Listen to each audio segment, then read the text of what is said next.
সময়টাকে খতম করে দেওয়ার চিন্তা করতো, ঠিক না বলেন? ছাত্র শিবির করাই যেন তাদের কাছে বড় অপরাধ ছিল। ওই সমস্ত পুলিশরা কোথায় আছে আমরা একটু দেখতে চাই।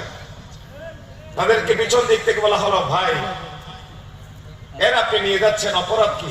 বলে যে কোনো অপরাধ নাই, তার ঘরে কোরআন পাওয়া গিয়েছে। বলে যে কোরআন কি? বলে যে এটা জঙ্গিবাদী কিতাব।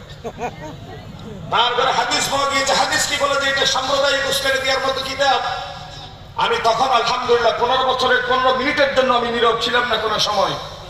আমি তাদের কাছে স্পষ্ট করতে তখন বলেছিলাম, কোরআনুল কারীম যদি জঙ্গিবাদের কিতাব হয়, আমার হাদিস শরীফ যদি সাম্প্রদায়িক উস্কানিদের কিতাব হয়, তাহলে তোমরা কোরআন হাদিস সহ একটা কিতাবের তালিকা দাও।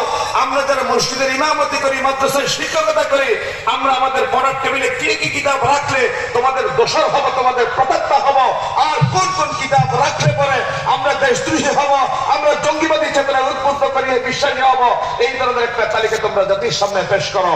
আনফরচুনেটলি তারা কোনোভাবে সেই তালিকা দিতে পারে না। যাদের মুখে দাড়ি দেখেছে, তাদের মাথায় টুপি দেখেছে, তাদের ঘরে কোরআন দেখেছে, তাদেরকে ধরে ধরে ইসলাম বিদ্বেষী হিসেবে আল কোরআনকে রাখার অপরাধে সরকারের থেকে প্রকৃষ্ট নিবঞ্চিত করার সিদ্ধান্ত নিয়েছে। আল্লাহ রাব্বুল আলামিন তাদেরকে দেশ ছাড়া করে দিয়েছে। তারা আলেম ওলামাকে জাতি থেকে বিচ্ছিন্ন করতে চায়, আল্লাহ তাদেরকে পুরো দেশ থেকে বিচ্ছিন্ন করে দেয়। ওয়াইদ ইয়ামকুরু বিকাল্লাযীনা কাফারু লিইয়ুসবিতুক আও ইয়াকতুলু আও ইখরিজু। তারা সিদ্ধান্ত নিয়েছে মুহাম্মদ সাল্লাল্লাহু আলাইহি ওয়াসাল্লামকে বন্দী করে রাখবে, মুহাম্মদ সাল্লাল্লাহু আলাইহি ওয়াসাল্লামকে বের করে দিবে, মুহাম্মদ সাল্লাল্লাহু আলাইহি ওয়াসাল্লামকে হত্যা করবে। আল্লাহ রাব্বুল আলামিন বলেছেন, ওয়ায়ামকুরুনা ওয়ায়ামকুরুল্লাহ, তোমরা চক্রান্ত করো, আল্লাহ কৌশল অবলম্বন করে। আল্লাহু খায়রুল মাকিরিন, পৃথিবীর সমস্ত চক্রান্ত ষড়যন্ত্রের জাল ছিন্ন করে এই জমিনে আল্লাহর পরিকল্পনা শেষ পর্যন্ত বাস্তবায়িত হয়ে যায়, ঠিক না বলে? কে জানতো 17 বছর পরে এই জগদ্দল পাথরের নির্মম পরিণতি হবে।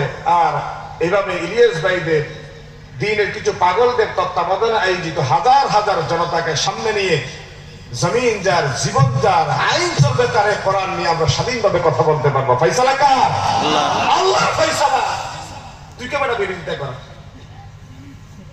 মুহাম্মদ রাসূলুল্লাহ সাল্লাল্লাহু আলাইহি ওয়াসাল্লামের নবুয়ত যাচাই করবে আবু জেহেল। কি জাতের দুঃসাহস! তোমরা আল্লামা সাঈদীকে ক্লিনিক্যালি হত্যার মাধ্যমে মনে করেছো এই জমিন থেকে ইসলামকে নির্বাচিত করে দিতে পারবা। আজ থেকে হাজার